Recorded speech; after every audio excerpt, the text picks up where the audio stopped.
வருது அப்படின்ட்டு பார்க்கலாம். அதுக்கு ஒரு கால்குலேஷன் இருக்குது. அது என்னென்னு பார்த்தோம்னா, மென்யூர் எவ்வளோ போட போகிறீங்க அப்படிங்கிறத என்ன பண்ணணும்னா, டன்னஸ் எத்தனை டன் ஒரு ஹெக்டரில் போட போகிறங்கிறதுக்கு ஒரு ஃபார்முலா இருக்குது. ஸோ அதுக்கு என்ன ஃபார்முலானா, N required kilogram per hectare into 100 divided by percentage of N in manure.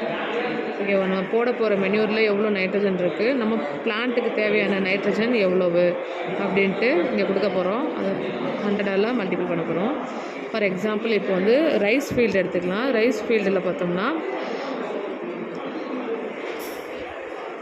Bedi ஃபீல்டுக்கு 50 கிலோகிராம் என்னென்னா வேணால் நைட்ரஜன் தேவை.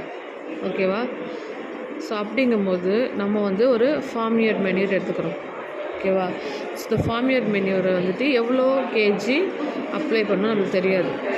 அப்போ என்ன பண்ணணுன்னா, நம்ம இந்த ஃபார்முலாவில் சப்ஸ்டியூட் பண்ணி பார்க்கலாம். ஓகேவா, ஃபார்முலாவில் யூஸ் பண்ணிக்கலாம். ஸோ அப்படி பண்ணோம்னா என்ன ஆகும்னா, 50 into 100 divided by 0.5 which is 10 kg.